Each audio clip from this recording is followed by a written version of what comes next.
Can I get a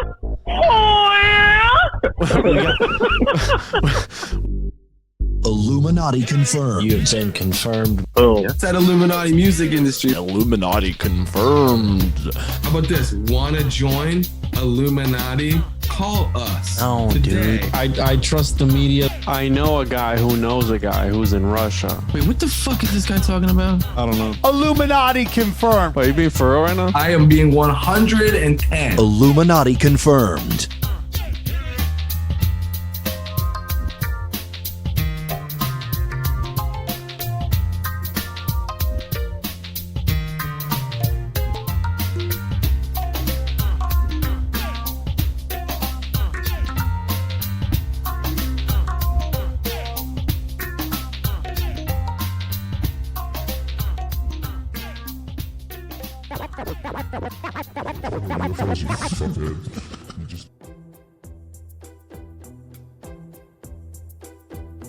This is a thing that really is unfortunate because they could have studied this and had answers, and we could be able to tell people how to do these things. Well, I think we should learn from that experience by making sure we're clear about adverse reactions to psychedelics. Yeah. The same way we are about adverse reactions to anything. To anything, yeah. Well, you're talking about that bad trip that just lingered. Mm-hmm. I had a bad trip when I was in college, an LSD experience, and I didn't take anything for 12 years after that. Well, mine wasn't a bad trip. That's what was interesting. The trip was magnificent. The trip was spectacular. The trip was incredible. The visuals were beyond my imagination. The way it affected me. It was like a real, like a peeling of layers of bullshit of who I am. But the experience afterwards, it's like I didn't go back to normal. It was so wild, like whatever it was so wild that every day reality just seemed like, what is this? Is this a trick? Is this a trick? Yeah. Like, is reality fake? It seemed like real weird, but no one would have noticed. I talked normal, I act, did normal stuff. I didn't take days off and sit at home and stare at the walls. I just did normal stuff until it all came back to normal. Did you tell your friends or family? I think I told a couple people. I think I told people that do DMT. I definitely know I told Ron Paul. Jesus Christ. I never really talked about it. And, that was the thing. It wasn't bad. Tuned out and tuned back in. Tuned out and tuned back in.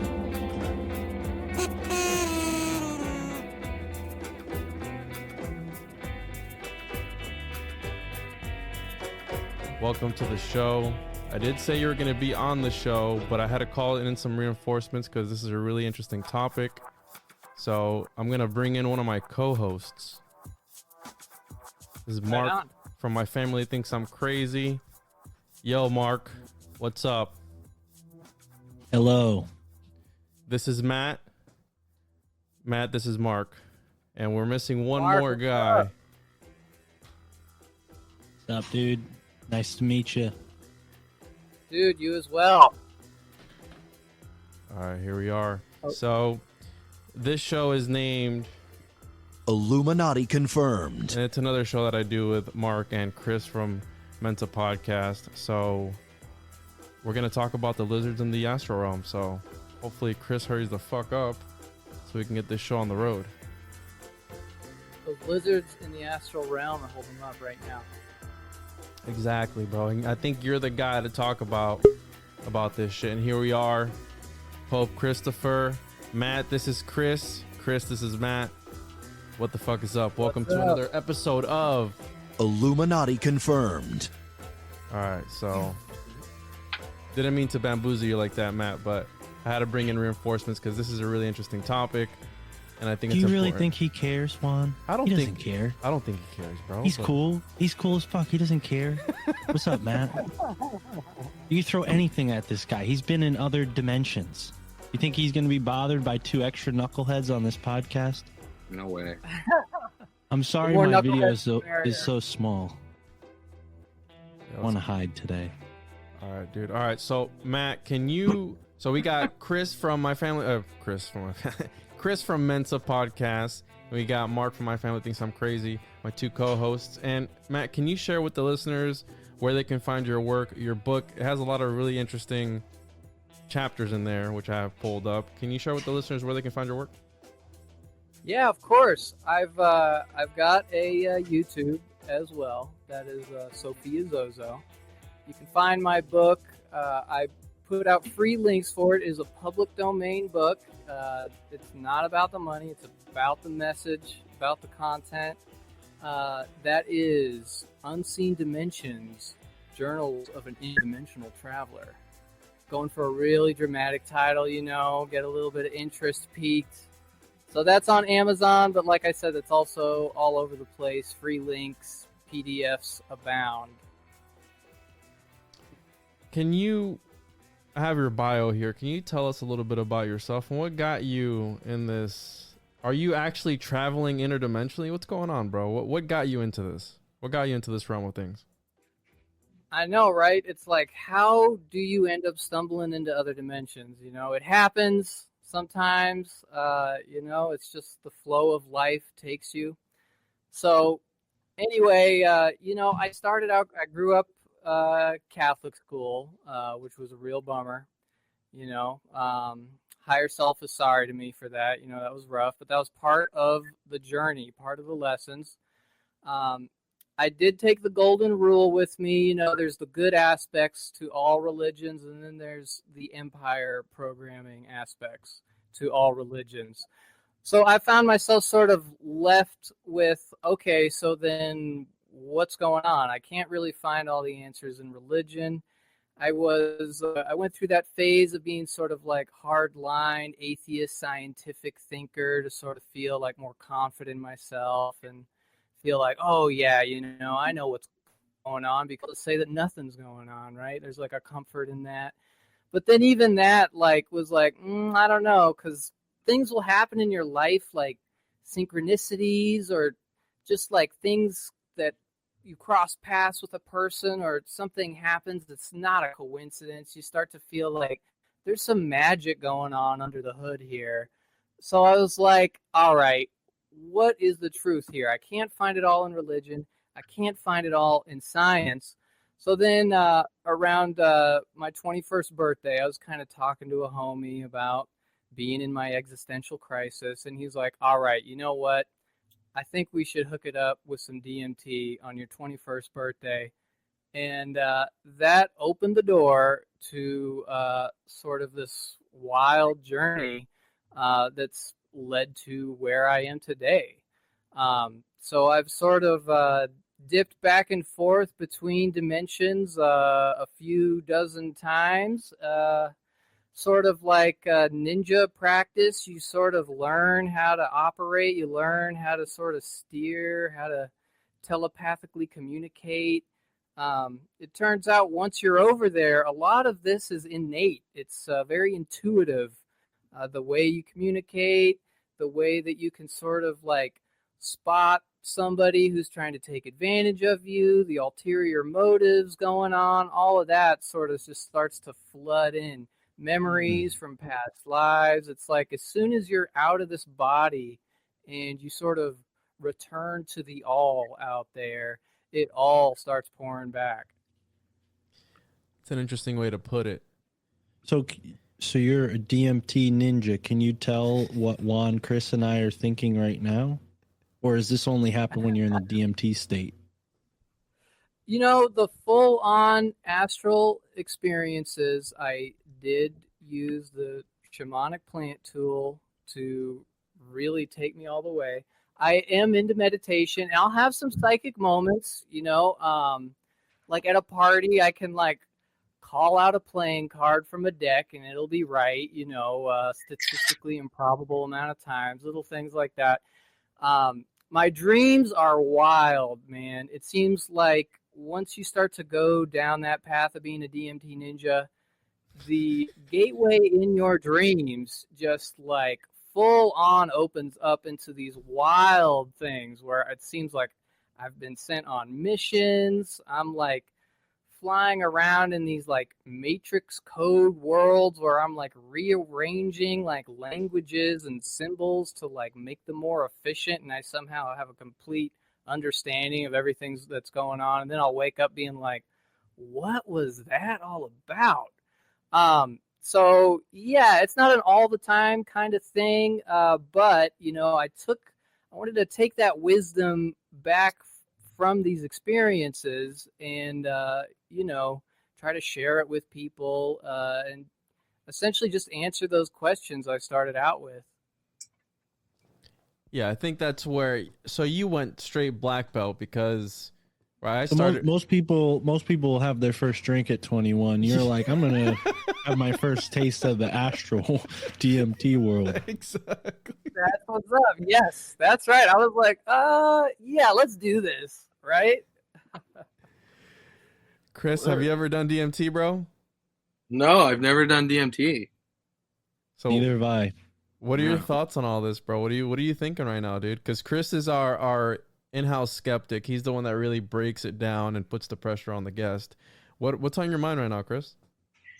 I just want to hear more about what Matt's got to say about, you know, everything. You know what I'm saying? It's like I feel like we haven't even left the starting gate yet. Yeah. Like, let's hit the fucking road with this topic. I'd love to hear more. I gotta go get some weed. Dude. I'll be right back. I feel like we just fastened our safety belts and fixing. And I have a question while Chris is getting his weed. I'm glad he brought that up. So, do you smoke weed? Because I've heard that people who've done like ayahuasca and DMT experiences start to feel like disenchanted by weed. So, as a full-time everyday smoker, I'm a little worried to try DMT because it might like fall me out of favor with the buds I love so much. Oh no! Well, here's what I will say. Yes, I definitely have partaken and enjoyed. You know, chilled out, listened to Pink Floyd, listened to some trip hop with the homies, hanging out. It's all a good time. For me now, it's become sort of like a thing on the weekends, a special occasion kind of a thing. You know, the biggest thing. This is the biggest thing for me. It's that when you're smoking weed all the time, it's like you lose your dreams. You know, you still have dreams, but you can kind of barely hold on to them. And then when I take a break from weed, it's like it all opens up again.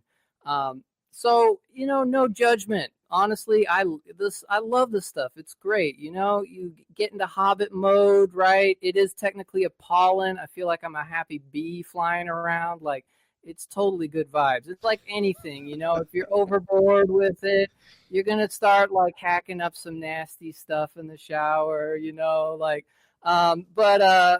it like with anything, you know, moderation is key, even moderation sometimes. So, agreed. Yeah, I've experienced that where when you smoke, you stop dreaming. That's me personally. I don't have as vivid dreams as I would when I stop smoking. But some people, well, as someone who's smoked 10 years every day straight, I still have dreams. But I've reconciled it by saying, "Oh, I just remember my important dreams now." Yeah, that's fine. You know, like to each their own. It's sort of like, it's neither here nor there. It's not gonna stop you from being an astral ninja, and you know, it'll take you to some next levels, but sometimes it's got a ceiling on it. It limits, you know, I've heard things about it can kind of create a little bit of a leak in your energy field. And I can kind of pick up on that. Especially right after I stop smoking and I'm really jonesing, I'm like, oh, now this is feeling like, you know, like a drug or whatever. But, you know, it's not that crazy. I think actually even alcohol, you know, on a regular basis is far worse and more damaging to the body, you know, brass tacks level on that. But, yeah, man, with the DMT, it's sort of like was one thing led to another. And I ended up with like a pile of it. I had a lot. And so I was like into Arrowhead. I wanted to do this with intention. I didn't want to go party drug style with this. I wanted to meditate. I wanted, you know, my questions about the universe answered. So that's where my heart and mind was at when I went into this. Interrupt real quick here, buddy? Yeah. Where are you from? I am from West Coast. West Coast. We'll leave it at that. America. Yeah. Okay, West Coast America. So basically, for your 21st birthday, you decided to get blasted on ayahuasca instead of It was DMT. DMT. My bad. Instead of like getting drunk or something, and then you became a ninja, a psychedelic. I try. Ninja? I wouldn't call myself. I try to be a ninja. That's your origin story. Like you didn't get bit by a spider. You smoked this shit, and you got fucking. He smoked the spider, bro. Yeah. I smoked the spider. I became the spider. You become the spider. So these. Yeah. So what we're learning about today, right, is your specialty is what exactly? That you're a ninja from the psychedelic realms. That you've seen. You're a dimensional. You've traveled through dimensions. Yes, I have gone to the motherland, and I am back to sort of talk about what it's like over there, and then sort of looking at the Earth from the outside in has brought me this sort of interdimensional perspective of everything that's going on here. Yeah. So you acquired that perspective through smoking DMT numerous times? Yes, I did. I made it into sort of a bit of just a practice, like a spiritual practice. Catholicism wasn't, yeah. So like every other day you smoke this shit and now you're enlightened? Nah, I wouldn't say enlightened. I'd say it's like there's these paths in our consciousness that I'd say anybody can sort of like walk down, and that's actually one of the big takeaways I've gotten from this is that the lessons I learned over there through exchanging with these like non-human entities, and these like living palaces that can communicate to you, are the same lessons that we get here in life. Of when you can tell somebody's being sketchy or somebody's like got ulterior motives, they're acting like they're your friend, and then turns out they're trying to stab you in the back, just sort of like regular life lessons. The golden rule has held true, like how I would treat the entities over there, like my emotions that I would express, those emotions would come back to me in the same way. So a lot of the ways that we exchange and a lot of the ways that the world works down here seems to be a reflection of these non-physical realms out there, sort of help to influence and model how this reality structure works on this end. Cool. As above, so below. So is it like the show Stranger Things where it's really ugly and nasty, or what's it like when you? So yeah, when what dimension? Which dimension? The 5th, 6th, 7th? Which one are we dealing with? I'm not down with the numbers and labels, dude. It's arbitrary, honestly. Cool. I like that. You know what I mean? It's like you're not like there's not like a sign that's like you're now entering the 5th dimension. Population 62 billion, right? Like, right. No, it's not like that. It's definitely a vibe. You sort of navigate emotionally. What they look like. The mosques have it right. These super elaborate, geometric, endless hallways that stretch on in all directions endlessly. There's like a tone, like a crystal tone that starts vibrating through your bones. So that Matt, tone carries with you. Yeah. Are you saying that because this is so ill, I like this too. I like this a lot, man, because you just said some dope shit that I've been kind of wanting to figure out how to say the right way, which is when you look at these mosques, right? They look like Alex Gray paintings. Like they're like this ever expanding geometry. Like the one up there? Yep. What? Yeah. But he fucks corpses, bro. So I got to shred this poster. Wait, what? Uh-oh. I didn't know that. Yeah. He's a necrophiliac. That's a conspiracy. Oh, whatever. So, but yeah. So again, you said the mosques, for those that haven't seen it, it's the very DMT, like a lot of eyes, a lot of squares, pixelated almost, where it's endless. And I'm going to pull up Mark's screen here. Yeah. Something sort of like that. There it is. I'll tell you though, it's alive, man. It looks like it's moving and staying still at the same time. The walls are alive. They can communicate to you. I've been looking around like, who's telepathically communicating to me right now? And it's like, oh, this like astral temple is talking to me right now that I am inside of right now. Okay, cool. Let's have a conversation, you know? So yeah, I guess I could start with like my first out of body experience. So the first time I did it, you feel the tone. It's this tone that goes through your bones, just this, and you're like, okay. I look over at my friend in the room. I can see through his skin, see his skeleton, see his blood veins, his brain, his little like muscles going to the eyes, and this like flickering rainbow electricity just flowing through his body. This is funny. I looked over at an Incubus poster that was on the wall. The band members were all like pointing at me and laughing and moving around. I was like, oh, I see where all the like psychedelic tropes come from now, right? I look up overhead. There's these giant women's faces like in the ceiling, swirling around, looking down at me. And their heads were about 3 feet tall. So I can only imagine how large these beings Some actually big titties were. right there, man. I mean, yeah, some big time goddess energy coming through in that. And then I immediately felt this huge sense of relief, actually. Like, oh man, thank goodness it is not just like Walmart's, like as far as like the dimensions go. Fucked up, dude, when the metaverse just becomes a strip mall. I was worried. Fuck, dude. You go I was worried. I was like, is it all corporate, man? Am I going to have to like fight the man like in the other dimensions too? I was like, I didn't know, right? But it was like all peace and love and groovy and like, oh, okay. It was like, oh, I don't have anything to worry about, That's something I'll say, like, when I've left the body, here's a cool one. I left the body and it was like such a relief. It was like all the little aches and pains and anxieties, they just stayed with the body. And I was like, wow, this is incredible. It's like, it's so weird to be blinded with my eyes closed right now. And some presence. Mean, man?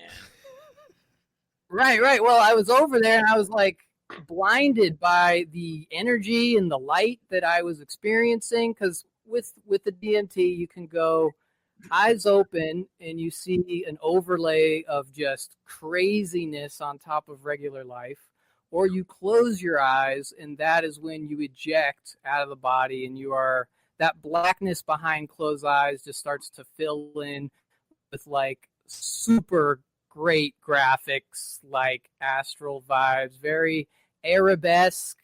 It looks like somewhere between Hebrew text, Arab geometries, and Mayan glyphs. It's like right in the middle of those things. A little bit of Hinduism, a little bit of Indonesian style furniture going on, but not quite any one of those.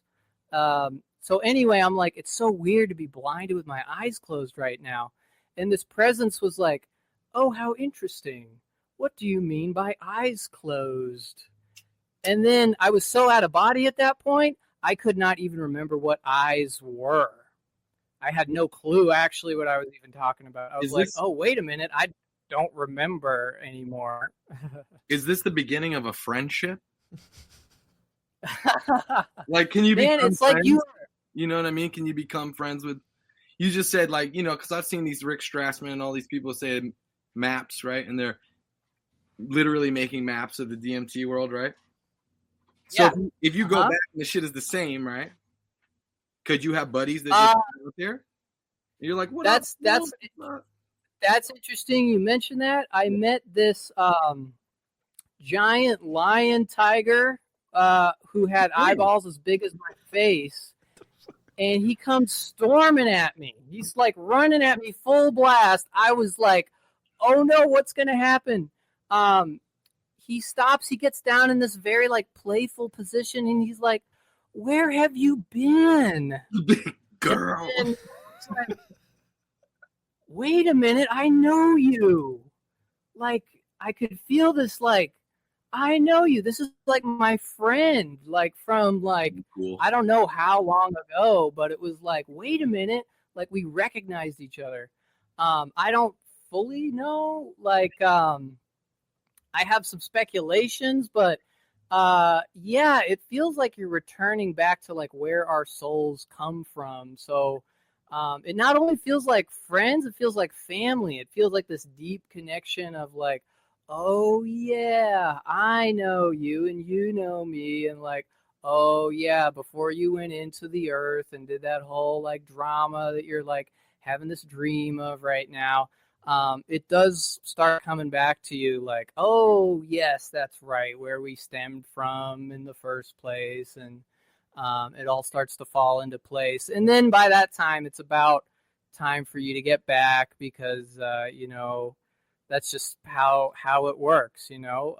And then I end up back here, and it's so funny. Like one time I came back and I was like, okay, like what holographic light chamber reality construct am I in now? And it took a second for me to realize like, oh, this is like my living room and like Earth, you know, reality. It felt like it was just another one of these like sort of like dimensions on the radio dial that was just as weird and wacky as the one I just came from. So can you go back like at any point in time and go like link up with your elephant tiger buddy with the eyeballs?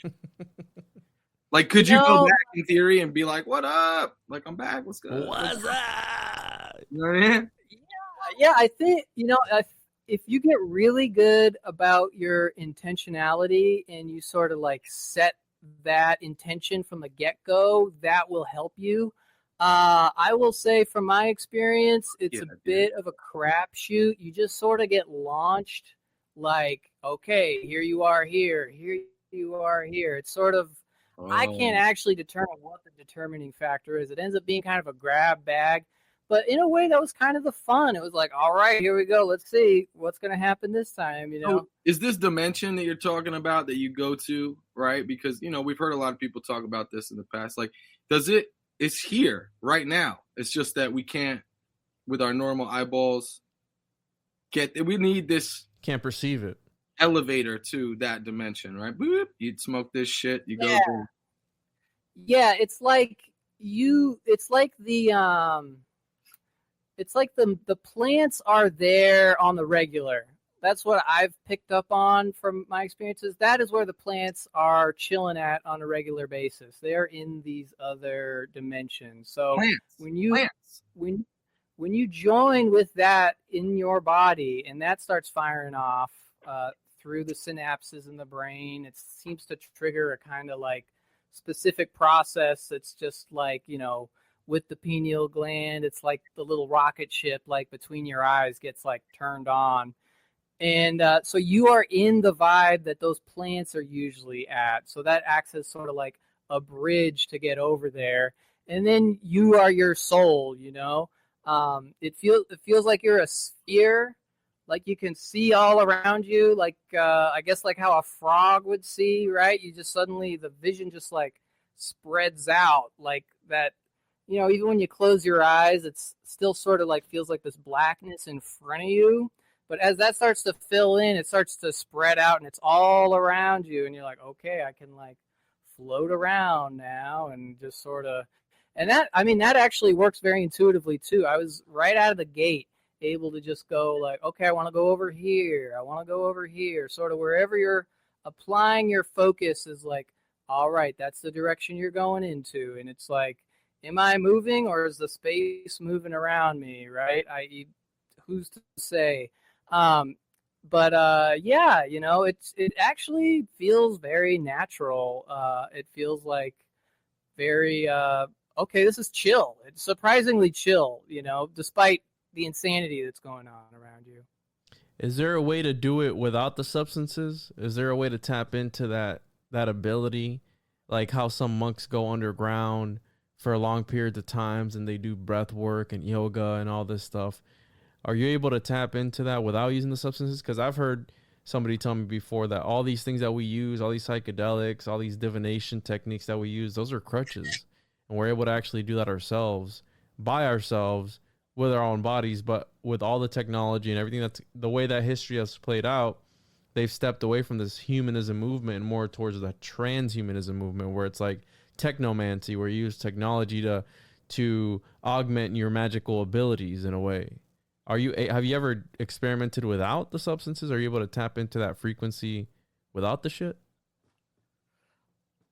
I can tap into the sort of mental space through meditation. It's not full on visual like it is with the aid of the plant tool, but you definitely start to feel like the certain thoughts and influences that come through while meditating. And then when you've had these kind of experiences, you sort of know what to lean into. So it's not full on visual, like, astral insanity, but you essentially can navigate sort of in the same frequency range, just without all of the bells and whistles, going crazy around you. But that being said, like you're saying, monks who do very devoted practice, if they're doing like a lot of like breath work to really get like the body going and get the energy going, like crawling up the spine, that is the sort of like nature's. Exactly. That is getting the rocket ship between the eyes to take off the natural homegrown way. And I'm more into that. I've actually kind of stepped back over the years because it started getting crazy. The house we were at where we were doing this on a regular basis became haunted, which I had never experienced. I didn't believe in that stuff. But we would have electronics start going off by themselves. We would have like things getting knocked over, like not just knocked over, but like flung across the room. Because of you doing the DMT experiences, it got haunted? It seemed that way. It seemed like we had kind of upset some sort of force, and it was like not happy with it, because I was also like sharing it with people who would just come over and be like, hey, you want to just go? Let's go, right? So we were sort of upsetting something. So yeah, and really, really bad dreams for a while there. Now the dreams are not so bad. They're still like insane, but they're not like malicious. Like my first like draft of my book, I had written out all the notes for. I'd have dreams where like I'd find it all tore up everywhere, and I mean, I'll tell you the craziest thing that happened, and it sounds unbelievable, but myself and my wife and my cat, we were flung up into the air. Our mattress was flung up in the middle of the night, and we were like shot up into the air. I like saw my cat falling from the air, and we were like, what the fuck was that? Like, we couldn't sleep the rest of the night. We had to go like hang out in the living room and like sort of, assess the situation. Like, okay, maybe we should, tone it down with the psychedelics a little bit, What? Had to have like a serious, like haunting, like conversation. Yeah. So, Wait, I mean, it just, it's. What? Wait, your mattress flipped over? Yeah. A ghost from DMT world flipped over your mattress? Didn't flip it over, but threw us up in the air and was like this force of like, boom, like, okay. I felt a little bit of a message in that was like, yo, stop, kind of a vibe. So we took that seriously. We burned sage around the house. That did seem to help. And then we moved, and it's been fine since then. And like I said, I've sort of toned it down in that department. So we haven't had any of those kind of issues since then. That's really interesting. Where, it seems that when people are talking to these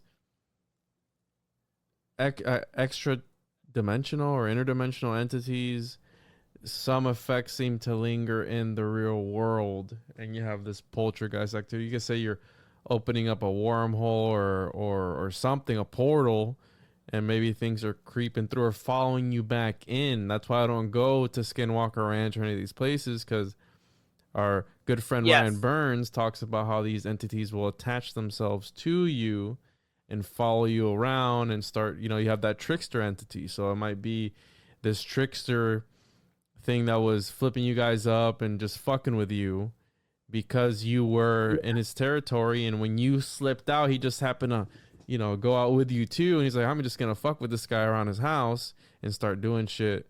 So that's really scary. Have you had any, aside from that, because that's obviously pretty scary, have you had any scary experiences within the astral realm or the other dimensions that you can think of where you felt you were going to die and you felt something evil? Yeah, unfortunately, I will say the vast majority of the experiences were very positive, very family oriented, very much felt like, the warmth of the sun, just how it's like, like that kind of feeling. Most of them were like that. That being said, I did have a very bad exchange.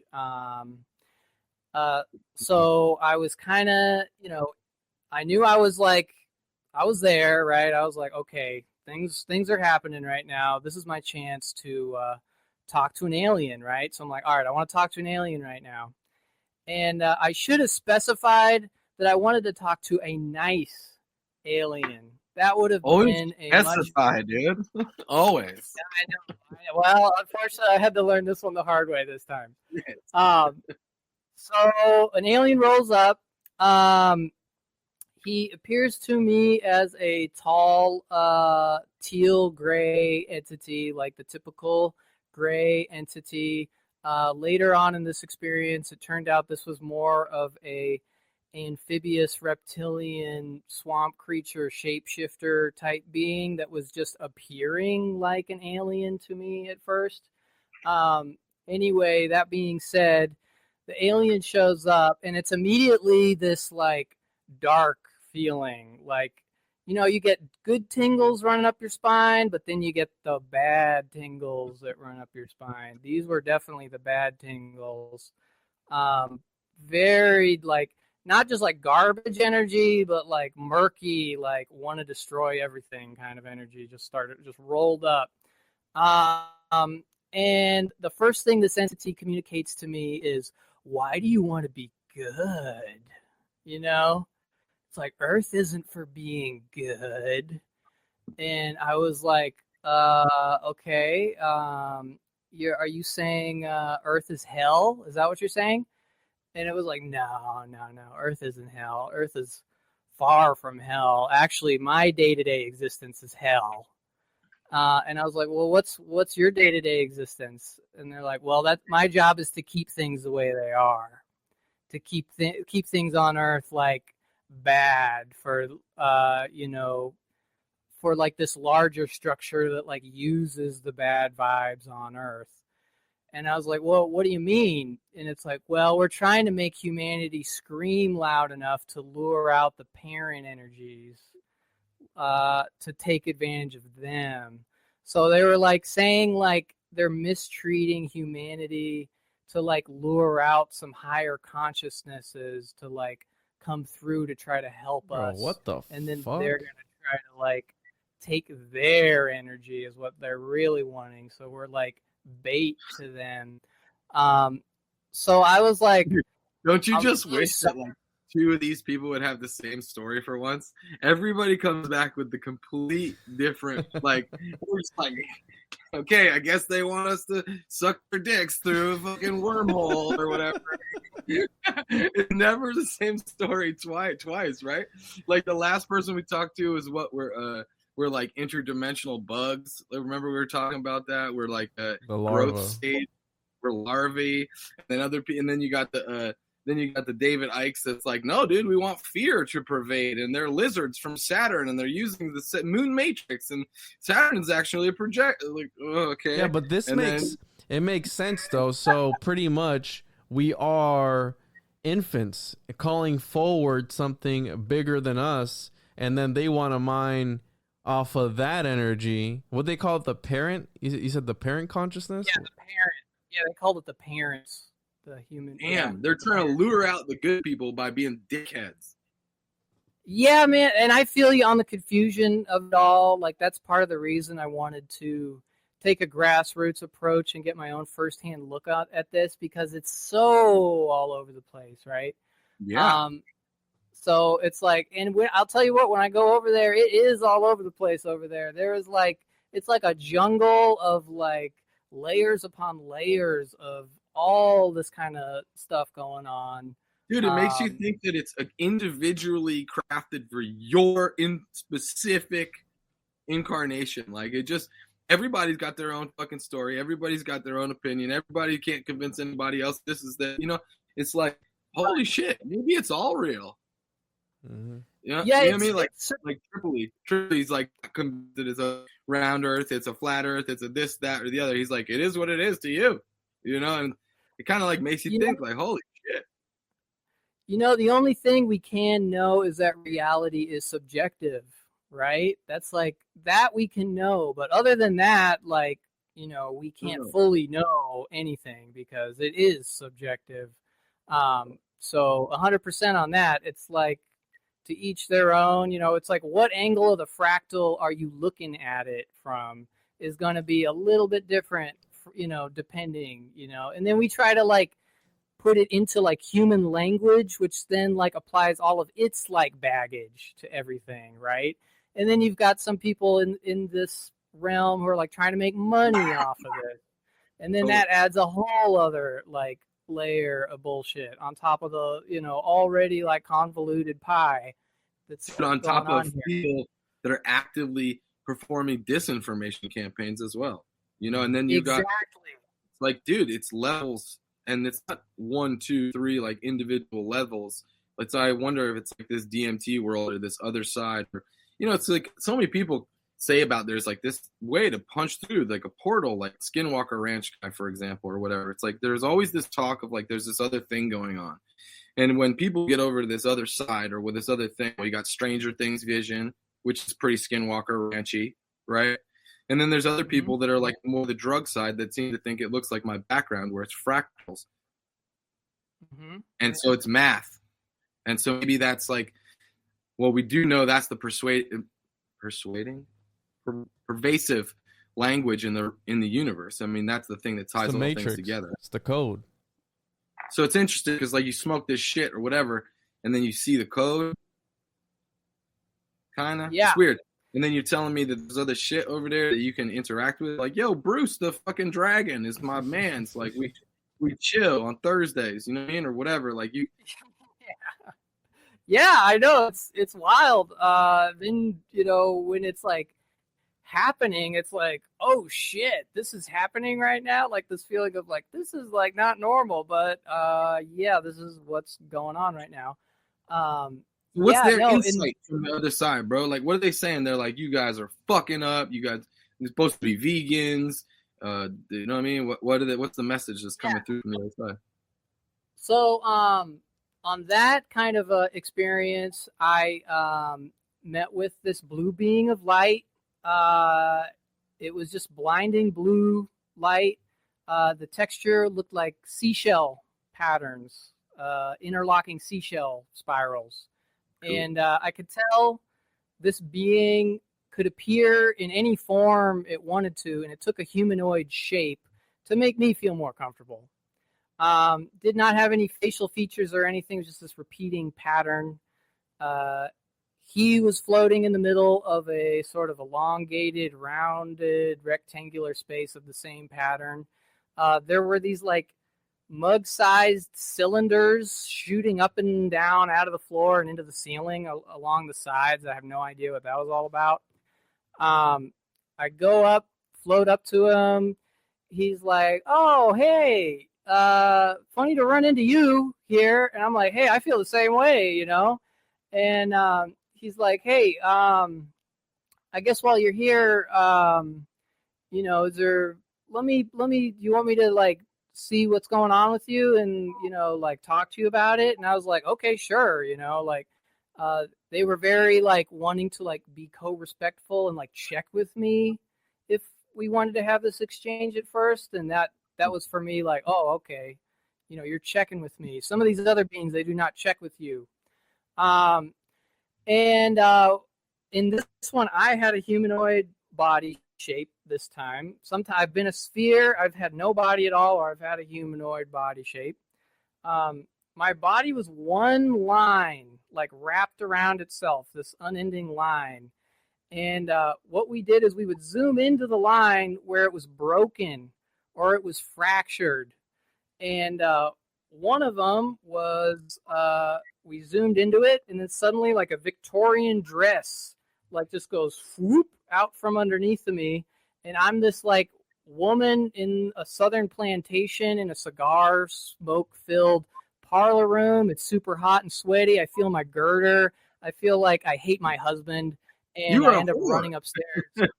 I end up running upstairs and hanging myself because I hate that life so much. What the fuck? And that's not left funny. That left a little dent in my, I guess, my genetic line as we were like scanning through.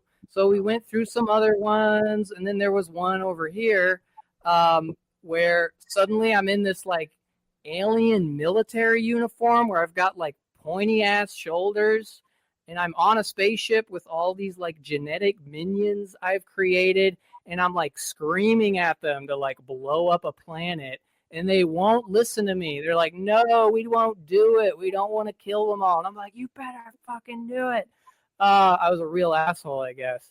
And they blew it up. So I guess that scream I made a big like mark and missing kind of chunk in there. So we went through a couple of those, and then we zoomed back into the blue room, and he's like, okay. So Matt, this entity was showing you different timelines, almost like the Crash Bandicoot, where there's different portals to different places, but you were a different person, or. Dude, this is like that movie with the guy, and they go back in time at Christmas time because he's being such a bastard, and they take him back in time. You know what I'm saying? They show him, hey, remember that time you stinged out on that piece of bread, you fucking asshole? You know what I mean? Yeah. That story is pretty on point, actually. That's funny you bring that up. It's What's that one called? Pretty much that's like what's going on. But Christmas Carol. Yeah, Christmas Carol. Yeah, Christmas Carol. So good. It was like a spirit who was showing me like these past things that had an influence on who I am today. And the main takeaway from this was like, he was like, all right, so the thing that's like, and I'm paraphrasing, I'm putting it in human language. When you're out there and you're communicating, it is clear as a bell. You know exactly what they mean. They know exactly what you mean. There's no secrets like the thought. It just is real-time communication. But to paraphrase it, he was like, so you've been constantly caught up on this label of evil. And that's been like kind of directing you this way or directing you that way, or you like end up like staying in this harmful situation because you're trying to avoid evil, or it's like it keeps screwing you up. So be careful with labels. Be careful with like fixing a concept to a label, because then it can't breathe. It can't like exchange in energy. It's not what it is. It's the label you apply to it. So instead of seeing this like evil thing as this like boiling over of resentment, you're not seeing it for what it is, which is a lack of love, a lack of care and attention, which is then like kicking back at you, and like you're supposed to do something about it. When you label it as evil, you're keeping it stuck as that thing, and you're not like digesting it or like letting it be like the multiplicity of the things that it is. So that was super helpful, actually. That was like a bigger eye-opener for me than like what I went through with religion when I became a hardcore Christian, went through that phase for a while. I was like, okay, actually that's like really helpful to not like see things as like an isolated language concept, but seeing these things as these living, breathing things that like change through time. That was like super helpful for me to have a different relationship with evil. That was a good one. Another one was I got shown how a universe is seeded. I always wondered, like, how does a universe start? You know, what started the thing that started the thing, right? So it gave me 2 layers of this. At first, it showed me a vision how a universe is seeded. Then I got a vision of how the original... you can't just say that and then not tell how a universe is seeded. You better spit that out right quick. Yeah. What? So there's 2 layers to this one. Give us the short version. I'll give you the short version. All right. So it was all gray, and the presence was like, we're going to show you gray because black or white is something. Black is like a void. White is like a color. So gray, for your kind of understanding and the way your brain works and the way you perceive colors and things, this is absolutely nothing is existing. It's not even empty space. It's absolutely nothing. In the nothing was like a warbly kind of sound, and then these waves like came out that like wrapped around on themselves, and from those waves a white seed like expanded,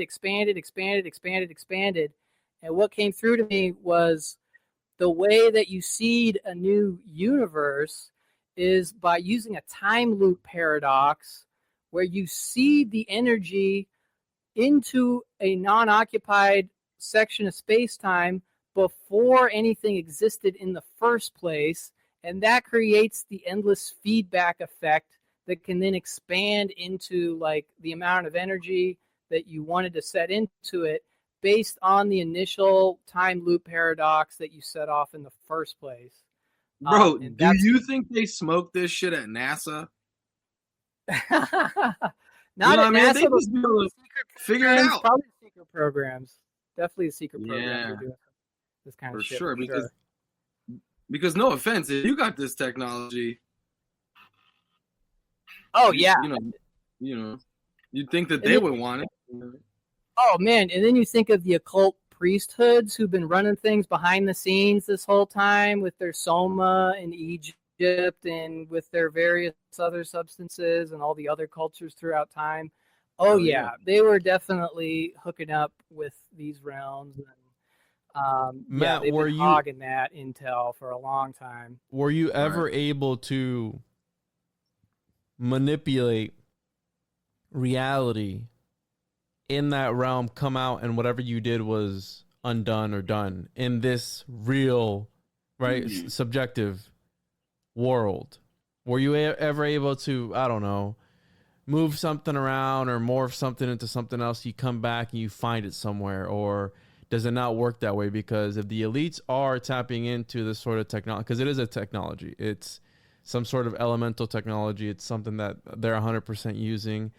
Like again, shows, because art is it comes from the subconscious, so it's coming from somewhere. Art is coming from somewhere. So when they put these reptilian-esque, these reptiles and all these people, the lizard people, maybe perhaps that's coming from a true place subconsciously, and it's bleeding through into the art, and it's like, oh, well, it's just a movie. Is it though? Is it really just a movie, or are they sending some sort of subliminal message in there at the same time? So back to the question, were you ever able to manipulate something in this realm and it bleed into the real world?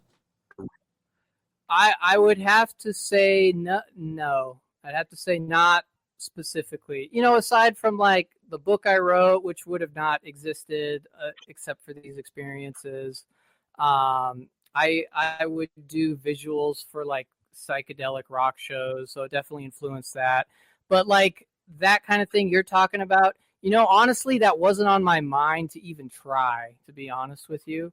I was more into like, I have these specific questions like I want to answer and like find these truths and things like that.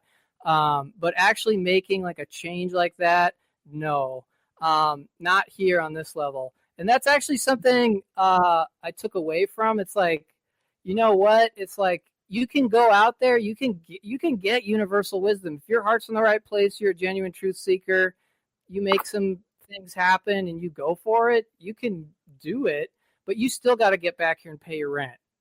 You know, it's like, man, I was out there dealing with dimensions, and I'm like, my car's breaking down, and I can't afford to fix it. You know what I mean? It's like a bummer.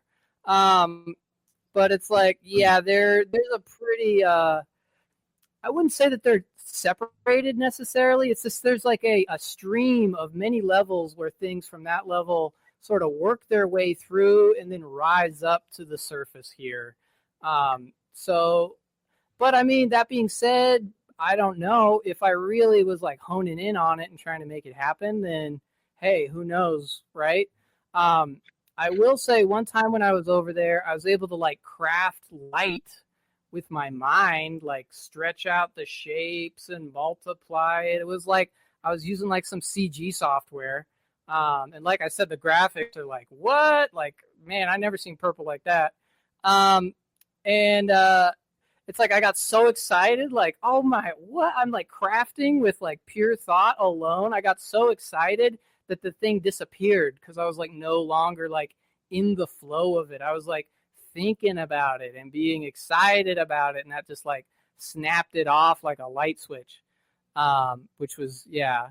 But no, nothing yet. But that is what I'm thinking for like the next phase of Astral Ninja status is like, you know what? If I go in there with some intentionality like that, maybe we can get some like more changes here on the ground floor. You know, that's my hope. Yeah, because you're obviously, you mentioned earlier, fighting off corporations, and maybe perhaps, I don't know if there's anybody out there who's trying to commercialize this space, right? They're trying to make some money off of it. Like, how can I invest into, because we're doing it with the metaverse and all this other bullshit. They're buying NFTs and buildings and all these other, it's essentially another realm. So why aren't you able to do it in the DMT realm or whatever realm that is, where you invest in this realm, you know, you hit up some alien realtors or something. Damn, that's ill. That's so ill. It's like buying property on the moon. Like, fuck you, bitch. I own that shit. You want to pull the cul-de-sac back there? You come talk to me, bro. Go pay rent, dog. Like, you know what I'm saying? Like, fuck out of here. Exactly, bro. Like in the movie The Avatar, they go to another world to mine the tree of life that they have over there, and they're trying to get that powerful mineral that connects everything all together. And spice. Yeah, bro. I'm saying, so it's not out of the question where we're taking these intangible things and trying to commercialize it. You know what I mean? Like an NFT, it's, you can't hold it in your fucking hand. You can't touch it. You can't taste it. You can't do nothing. It's intrinsic value. Here it is. You own it. Whoop-de-doo. Buy low, sell high. That's it. You know what I mean? So, but we got to understand that these projects that the government has, MK Ultra and everything under that, and all these weird things, the government is behind it. So they're interested in whatever that technology has to offer. Now, to use it for good or to use it for evil, that's a whole nother thing. But 100%, they've done, look at the LSD stuff, man. I mean, they were dosing people with crazy amounts of LSD intravenous, and they were just blasting off into other dimensions. And they're probably asking them like, yo, did you talk to Donald Duck in that other dimension? And if so, what did he say to you? It's like, well, I saw Donald Duck with like 13 heads, bro, and 2 bodies, dog. And he told me that if I do this and this, or the Soviets are coming, bro. You know what I mean? Like, that's some what I'm crazy saying. shit. So like, all right, so you're talking about MK Ultra, you're talking about remote viewing, blah, blah, blah, blah, blah. But what the message is from the other side?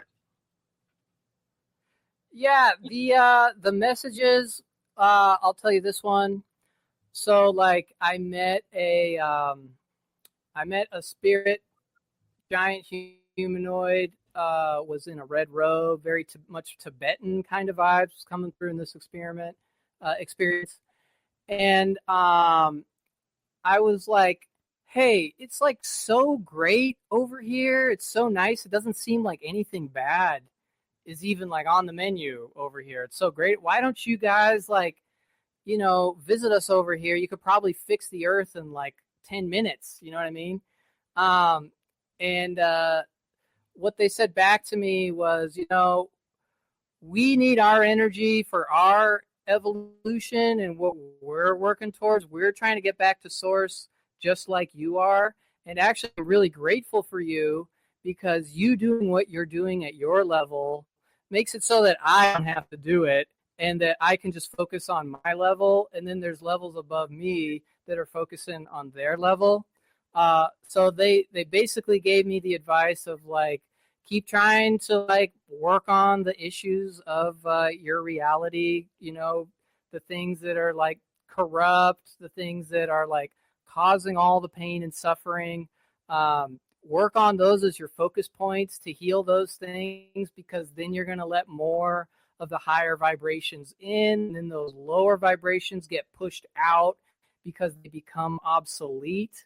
We can't come in and do it for you, because anytime that happens where another like race or dimension like actively comes in and helps out another species and another planet, then that species adapts to getting the handout, and then they don't form the sort of ability within themselves to deal with our own problems. Then we just get adapted to, oh, well, you know, we'll just wait for somebody to eventually feel sorry for us enough to come in and fix our problems for us. So it was like, it left me like sort of like bummed out that was like the response to like, you know, the issues of humanity. But it was like, well, you know, you'll get stronger and you'll make it through, and you'll get, you know, they said, So you know, you they're just have like love. parents. That's like the whole, just like what parents teach you. Like, you fall off the horse, you get on, be a good person, like don't give up, like help old ladies across the street. Like, duh, it's real duh. They said you have love, and that's like the best thing you could hope for. That's like the sort of like prize of like existence, is the ability to express and share love.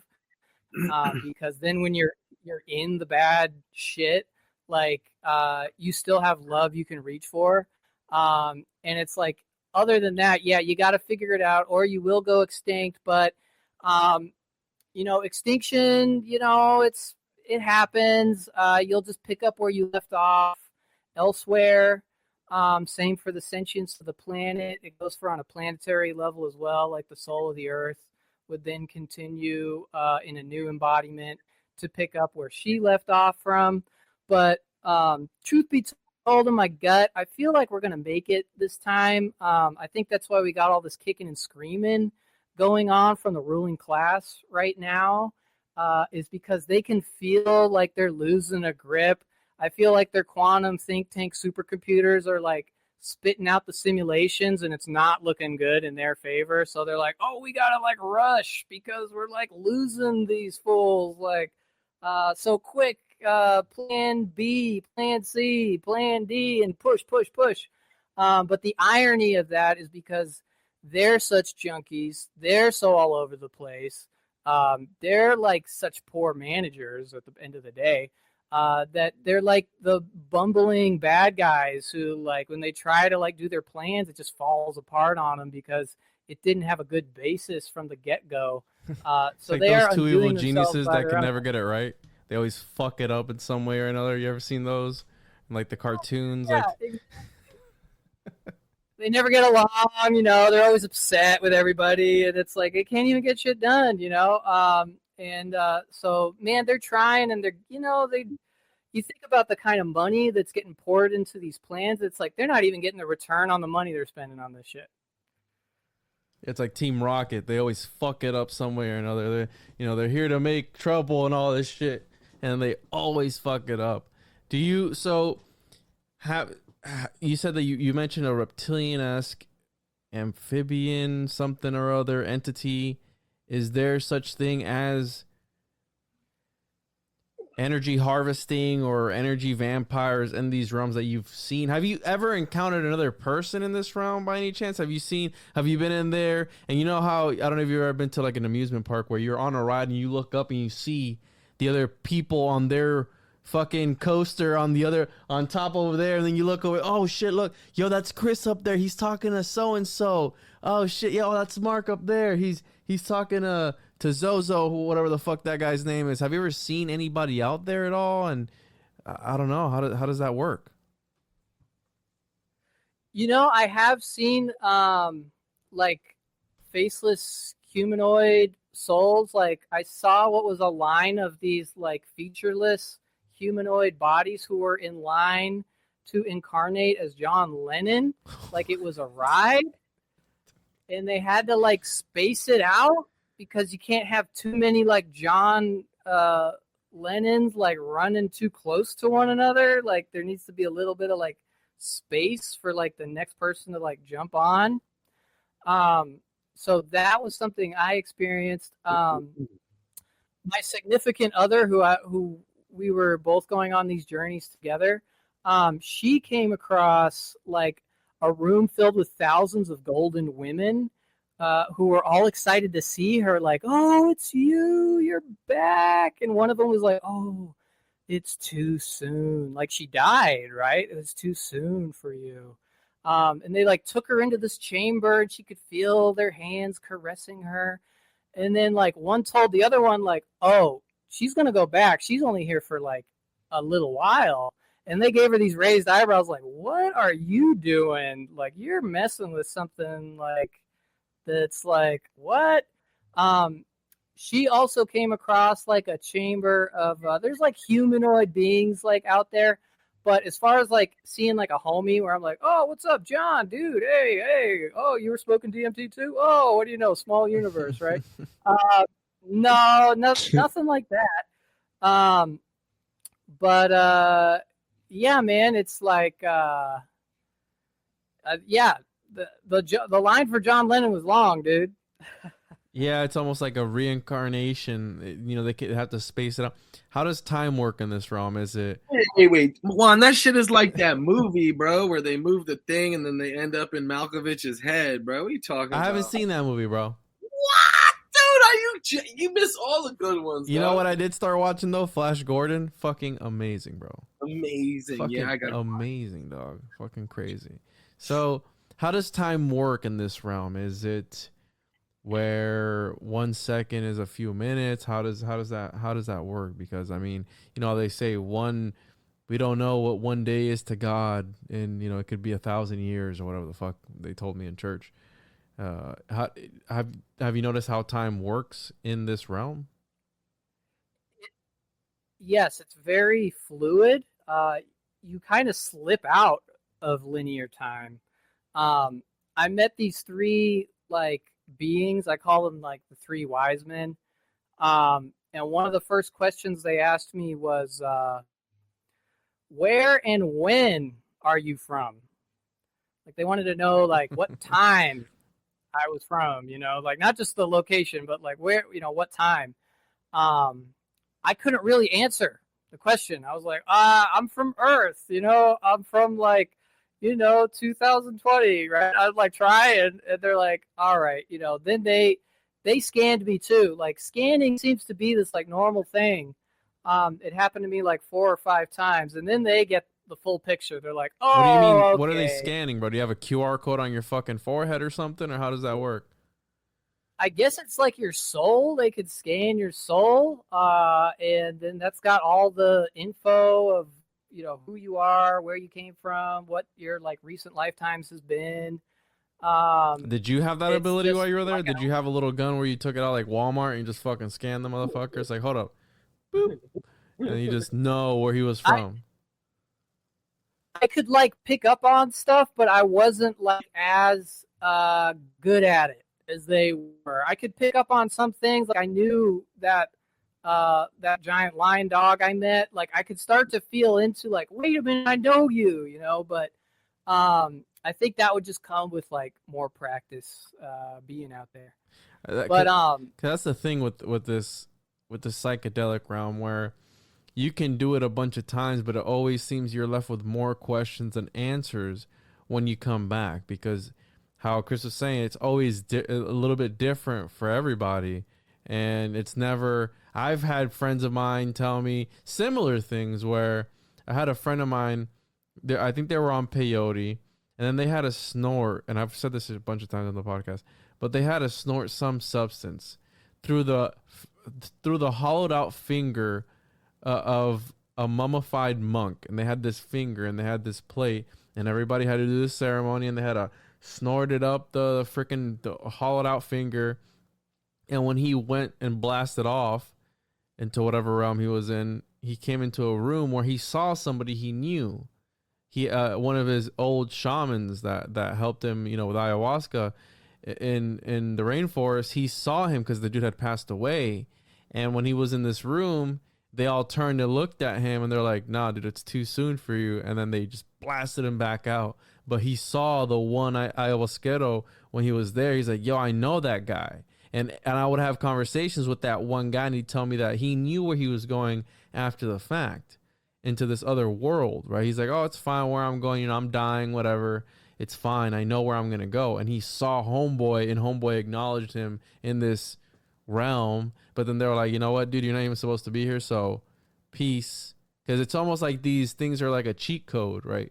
Into them. They always say if you're on DMT, you look up and you see the firmament. Right, you see the dome. You can see through the, how you said, the interlaced reality, and they've even talked about this in the real world, the quantum physics world, where there is a reality that overlaps our own, and that's quantum computing. They reach into these parallel dimensions, and this is quoted information. I'm not making this shit up. Where they reach into other dimensions in order to extract information that's usable here on this realm. That's their fucking words. I'm not even making that up. You know, this is obviously paraphrasing, but point being that they acknowledge that there are other existences and there are other things beyond the scope of what we can perceive, because it's like a prism, right? You mentioned Pink Floyd earlier. What's their fucking, the logo? I'm pretty sure it's the prism with the light spectrum, you know, with the rainbow and all this shit. Well, that's the same way that reality works. It's from which perspective, what light spectrum are you locked into, that, and what are you perceiving on that light spectrum? And it can be a whole different thing for me and for Chris, who's on another spectrum, and for you. And then when you ingest these substances, it fucking kicks it up to 1,000, and you just see and dissolve into reality in a way. That's why I find psychedelics so fucking fascinating.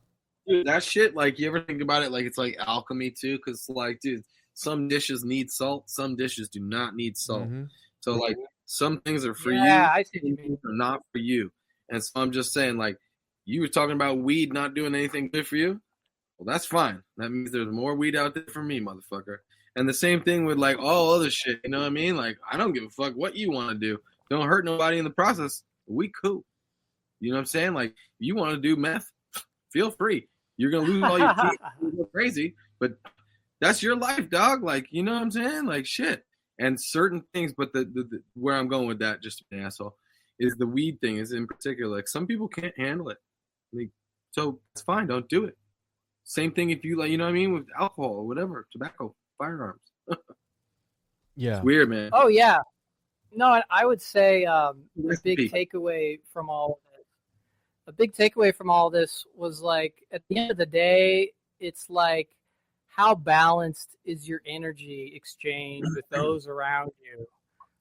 Like, are you being a dick, you know, in the other realms? Then you're going to get, you know, treated with that energy. That's who you're going to, like, wind up with. Just like in this world, you know, if you start, like, being like a jerk, you're going to be hanging out with jerks. You're going to be, like, taking advantage of people. It's the same sort of setup here as it is out there. Like, I guess one, for instance, and you can't judge a book by its cover either. Like, one time I popped over there. You can. But also, it's like, yeah, it depends, you know, right? It's always like a case by case. Like, I popped over there and I was in this, like, blue dungeon kind of a space, like astral cave, and I'm rushed by a skeleton guard with a spear and a helmet, and he's pissed. He's like, "Trespasser!" He's coming at me, like, full on. And my immediate response was like, "Whoa, dude, you are, like, so heavy metal, Iron Maiden vibes right now. Like, this is lit, bro." And he just, like, cracked up, and he laughed so hard. And as he laughed, like, the shrill, like, angry, like, sharp angles on this, like, skeleton, like, got all rounded out and rainbow. And then suddenly he's like Day of the Dead, like, dancing, like, laughing skeleton. The whole, like, chamber lit up. Yeah, like a party started. Like these little like fuzzy, like gremlin looking things were holding hands and twirling. There was a whole line of like, those like noodle things that you see at the car lots. They're like blowing in the wind. There was like rows of them. They're like only like about 1.5 feet tall though, but they're all like swinging and they're all going like, he's not judging us. He's not judging us, And I'm like, oh, cool. All right, whatever, So it's like, it's really like your energy, your responses to the situation, like determines like everything, just like it is here, like for sure. So, based on my experience. we talked about we touched on the archons. So the archons in that realm are they the ones that are waiting for this parent energy to come through, that are baiting with the human race, or are the archons above that? Because you're talking about there's a hierarchy in these places, right? You have the bottom feeders, you have middle management, upper management, then you have the CEOs, and then you have probably the secret organizations within that. Are the archons the ones that wait for that parent energy, or how do the archons play into this? Wait, there's gonna be fucking the CIA in the next dimension? 100%, bro. I believe that, bro. I believe that. Check it out, because I've heard stories before where people have astral projected and they've seen they see Bigfoot, they see all these other things, but they've seen political figures and they have guards in the astral realm. That's a real fucking thing, bro. Look it up, dude. You'll have Donald Trump and then you'll have his little astral guardians. If they're homunculus or what, I don't fucking know. He's got a .com, right? He's got actual Trump Tower. Yeah. He's got stakes per se. Got legit security detail. And then in the next dimension, all that same shit? Whatever you want, bro. The possibilities are even more endless in that realm. Oh, boy. Because reality is more malleable, bro. Is he, like, are rich people rich? Like does everybody know about this? I don't know, but they should. What I would say, it's like, if you're rich over here, it's because you're a good tool to the system. So you're getting paid off over here to do like dirty deeds to make like energy more accessible to the entities who are like linked up to the control system over on this end. You remember how like back in the day you could get on and be like, I go on GoDaddy or whatever, and you like buy up all the like Amazon.com, Pepsi, you know what I mean? Yeah, bro, I own Coca-Cola.com. I sold it to them for $1 billion. Like, what's up? You know what I mean? How'd you make your million? You know what I'm saying? Like, can you do that in the next one? Okay, like Juan was saying, can we buy property in the metaverse, but not in the metaverse? Can we buy IP in the is there a name for this next dimension? They call it hyperspace. Astral realms, the ethers. I would say that the best we could do is like set ourselves up for like a good trajectory into the astral realms. Like, it doesn't feel like there's like ownership really going on over there like there is over here. It's like the more refined your consciousness can get from here, then you start off from like a better base point to then like as you go over there, then you've set yourself up well, not with like, material wealth, but like with like the wealth of wisdom and empathy and understanding, finding love even for the darkness, removing footholds is a big one. Like the footholds where you get taken advantage of, or this is your weak point and like something could come in and like essentially easily tempt you and get you lured off base into like one of their like realms. That seems to be sort of like the riches that you can take with you, I would say. So is there a version of me right now living there? Oof. I think so. Like the Tibetan dude I met seemed like me. Like we had the same sense of humor. We like looked alike. it felt like, oh, this is like, they call it your higher self, right?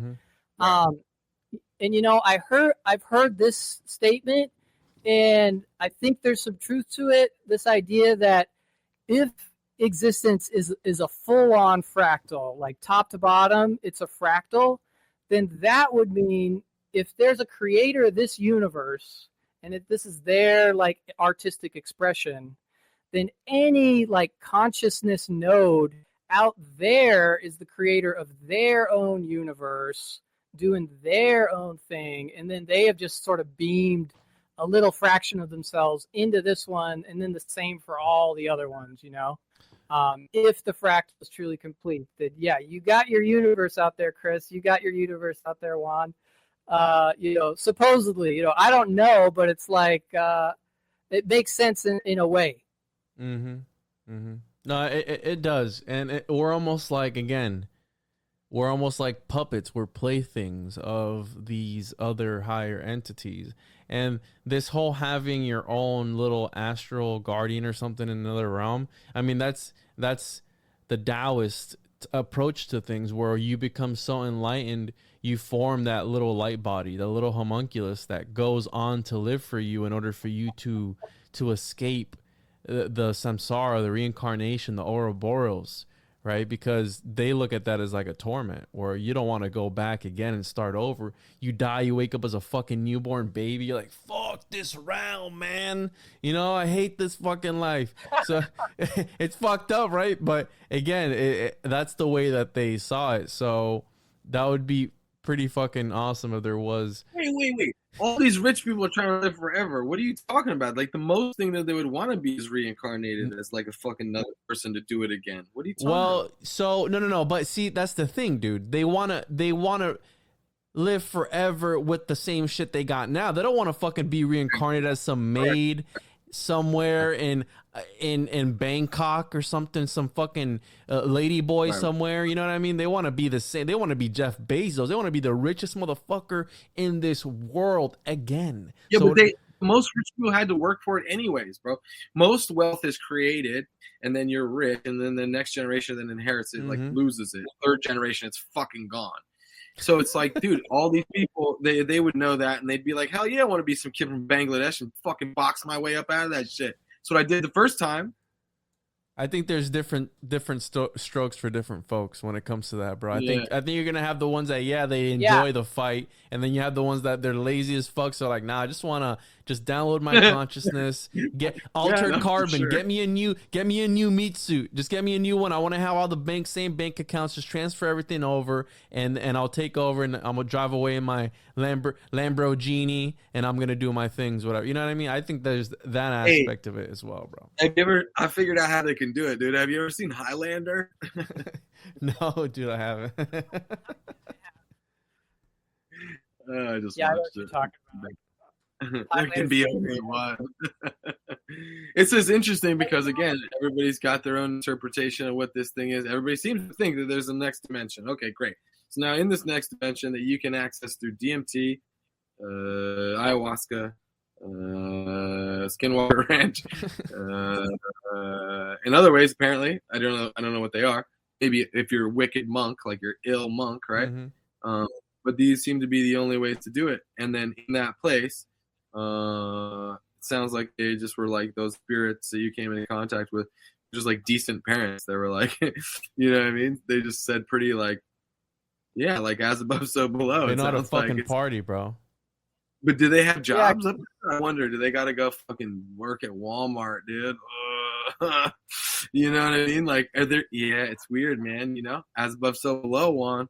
There's got to be a Plato up there right now, bro. Plato's up there, dog. It's like they all got their own like art projects they're going with. Like some like that darker entity I met. He had a job. He had a boss. Like he had his own. That was like a corporate structure for sure. Like hive mind kind of a vibe, type of a structure. So those forces are trying to kind of reel us into that.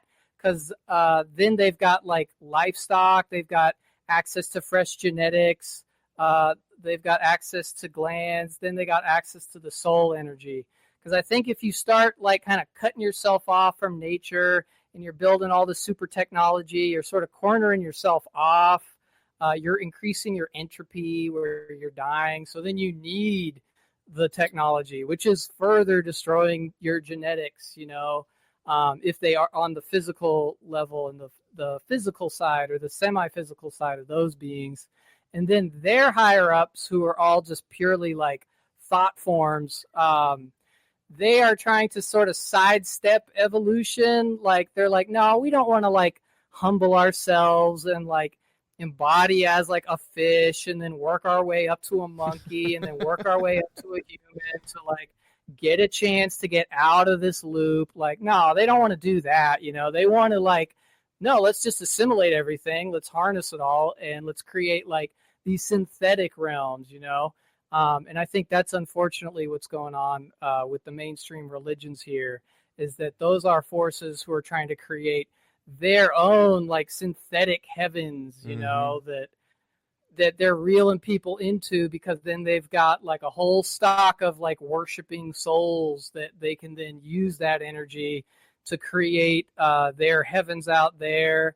So then they have like a pseudo soul, but then they don't have to like be in like, the regular evolutionary path. They can like, they think they're like hacking the system, and then that's what gives them the big head, like their God and all that.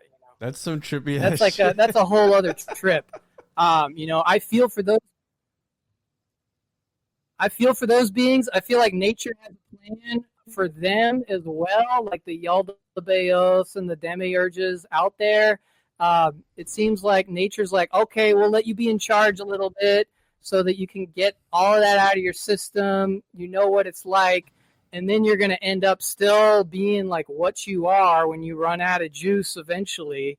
And then we're going to have to just work with you from there to get you back to a space where you're compatible with like not just this finite universe. That's my opinion, that all the energy in this universe will eventually make its way back out to the multiverse. And then it seems like the whole thing recycles again. Mm-hmm. Yeah, you got some entity who's like the head of the advertisement department for the fucking astral realm. He's like sick and tired of his life, and he just wants to do more with his astral body, but he can't because he's suppressed by the higher ups and the CEOs and the CFO and all these astral motherfuckers. Yeah, dude, it makes fucking perfect sense to me. Matt, this has been fucking great, dude. We got to start winding it down. Do you have any closing thoughts? Do you have any closing thoughts, Chris? I don't know if Mark is still there. Mark started feeling a little bit under the weather. I'm here. So he's been listening in, but are there any closing thoughts that you guys want to add, Matt and Chris and Mark? Because I think this has been pretty interesting. I mean, this is a lot of heavy shit. Let's start with Mark, dude. Yeah, sorry for dropping out. I've been listening, but I had like a fever all day yesterday, so I'm a little out of it and not in my normal form. But yeah, really interesting stuff, man. I think the trickiest part about going into the DMT realm must be remembering it all afterwards. Is taking notes a big part of these experiences for you, or has it just always been like a natural thing for you to have this much recall? Yeah, fortunately, I was like on Arrowhead before I got into this, and I got the advice to do a remembrance meditation every time before I would go in. And what that entails is you tell yourself, all right, I'm going to remember how everything looks as it is, how I feel. I'm going to remember the blend in, and I'm going to recall everything that takes place. And when I come back, I'm going to write it all down as it's fresh on my mind. And that's how I ended up with the journals. The Unseen Dimensions book is from those original journals. Yeah.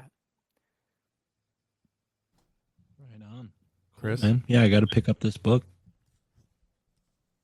I'm just so bummed to hear that if we go, in the next dimension, there's the fucking DMV, dude. Like all this. Yeah. That is a minority, man. That's totally a minority. You can like blast past that like big time. The Empire vibration, that is like low level, lower astral, But dude, beyond that, like, how far do we need to go up to get away from that shit? it's more of a feeling. It's like if you start getting met with like entities that are trying to tell you who you are and how to do business, you got to be like, no, you don't have any power over me. Reveal Dr. your true Fauci. Yeah, reveal your true intentions. You gotta call them out. You gotta be like, what's your intentions with me? I'm not gonna have any of this. I got nothing but love for you. I hope you find your own peace. And then whoop, you're just not in their spectrum, and you just keep rolling on the radio dial. From my experience, that's the way to do it. Yeah. Matt, any closing thoughts, brother? I really enjoyed this. Thank you for coming on. Dude. Oh man, thank you so much for having me, man. It's been a blast. Yeah, man, I would say just like keep the faith out there. Don't feed your like attention into all of these like circus games of the system, like trying to bring us down. Like they need that attention, right? That's what like gives the dollar its value, right? Is that we believe it's got the value. So I say like try to like get back with nature as much as you can. Like the earth has got our back. Like she's not perfect. She's going through her own shit too. But she's like aiming for like higher things. She's like taking on the predator and parasite vibes and like trying to make a place for them, trying to give them a path to get out of their cycles. So I say return to nature, like spend your energy on yourself, like in your circle, like making your life good, like artistically, like grow a garden, like, team up with people and build the new systems that are going to make these like old systems like obsolete.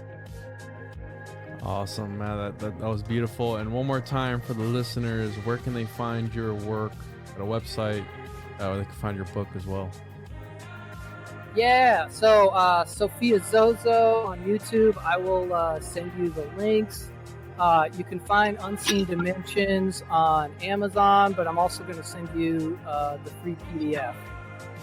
So those are the main two things. Awesome. And thank you again, Matt, for coming on. Thank you guys, Chris, Mark. Thank you guys. This was beautiful. We'll catch you guys on the other side.